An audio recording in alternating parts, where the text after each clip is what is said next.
So let's come on to thinking about how we can encourage your child to attend school. One of the most important things here is that you tackle it early. The longer a problem with going to school persists, the deeper it becomes. So seek help from the school and make an appointment to talk about your worries as soon as possible. And we'll talk more about that and what might be important to think about in a meeting with school. One of the most important things you can do to support your child is calmly listen to them and acknowledge that their fears are real to them.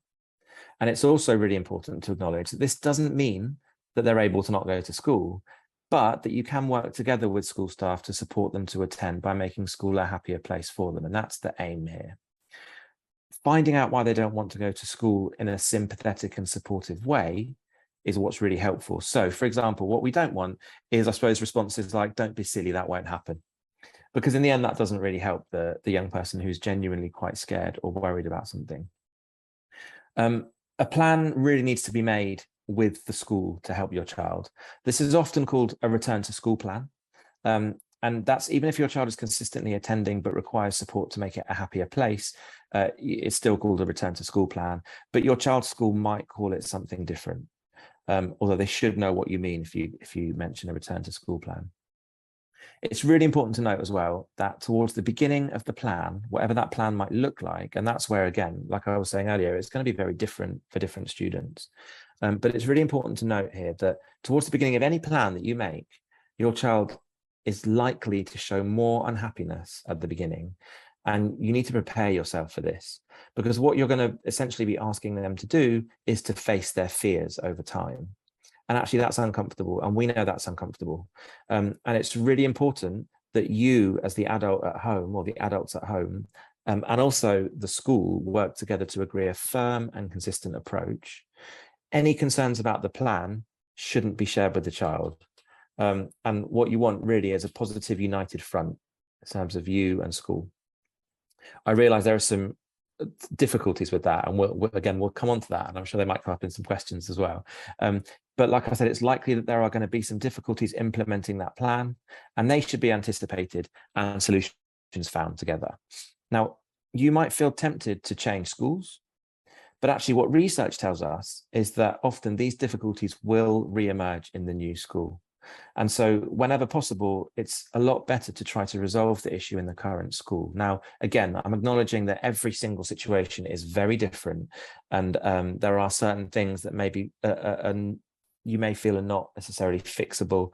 And so I'm not saying that you should never change schools, but if EBSA is the main reason for changing schools, the likelihood is it's going to come up again in their next school. It can be so difficult as the parent seeing your child unhappy. And I just want to acknowledge that. Because of that, you as the parents need to make sure that you've got someone to talk to as well. That might be a friend, it might be a family member, it might be someone at school, or it might be a professional such as a counsellor or someone like that. But it's really important that you have that space to also be able to talk. Sometimes parents find their children's distress at going to school so hard to bear that they keep them home to avoid those daily upsets. It might seem like a solution at the time, but actually doing this, all it does is confirms your child's fears about school. If you're not letting them go to school, then you must surely agree with them that actually school is a really awful place to be. So that's the kind of the thinking that they might have. And so, of course, it can often make the problems much worse. It's so important to address the issues with the school and work together, like I've said. If your child stays at home, though, be sure that they are safe and comfortable, of course, but what we don't want is any special treatment. So we don't want them to be, what we do want them to do is be up and dressed at a time that they would normally if they were going to school. We want them to have limited access to television, mobile phones, computers, and the internet during school hours, and really encouraged to complete some kind of schoolwork. There shouldn't be any activities outside of the home, such as sort of going shopping with you, for example. And, you know, it might seem obvious, but the main reason for that is that might be reinforcing the behavior. If they're going to prefer going shopping with you than being at school, then there's no sort of encouragement there to get them into school. There's no motivation there.